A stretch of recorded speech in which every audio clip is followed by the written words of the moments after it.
Lost Castle 2 does not wait for you to feel ready. It throws you into the dirt with a weapon in your hand, monsters in front of you, treasure somewhere ahead, and one simple message: survive the run. At first it looks almost harmless. A colorful 2D world, cartoon enemies, funny little characters, big weapons, treasure chests, co-op chaos. But then the screen starts filling up. Enemies rush you from every side. Your health disappears faster than expected. Your build is not strong enough yet. Your friend is running in circles trying not to die. And suddenly this cute-looking adventure becomes a messy little war. That is Lost Castle 2, a 2D beat-em-up roguelite where every run is a gamble, every chest feels important, and every weapon can completely change how you play. It is not trying to be slow, serious, or cinematic in the traditional way. It is fast, loud, weird, and built around that one more run feeling. The combat is the heart of everything. You are not just walking forward and pressing attack. You are dodging, timing hits, learning enemy patterns, trying new weapons, and constantly adapting. Some weapons feel quick and aggressive. Some are slower, heavier, and riskier. Some give you range. Some force you right into danger. And that is what keeps the game alive.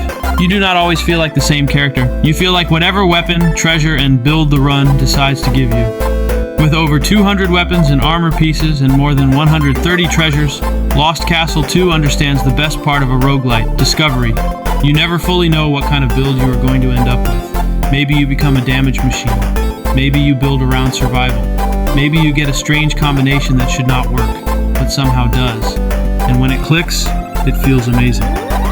The co-op is where the game becomes even better. Solo is playable, but Lost Castle 2 feels like it was made for friends. Up to 4 players can jump in together, and that changes the whole energy.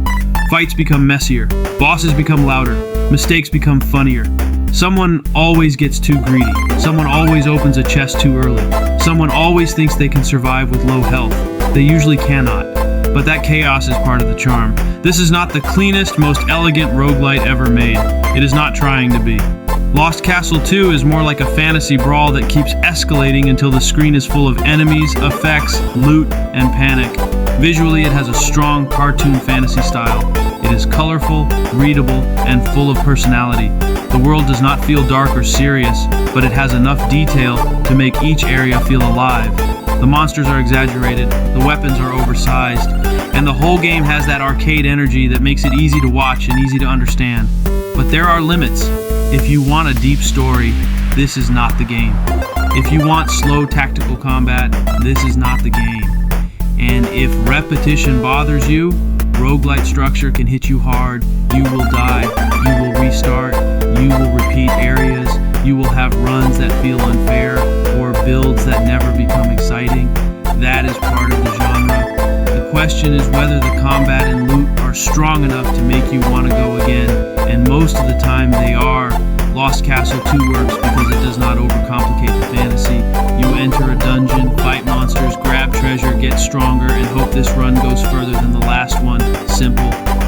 But when the weapons feel good, the loot starts stacking, and your team barely survives a boss fight with almost no health left, that simple loot becomes addictive. So, is Lost Castle 2 worth playing?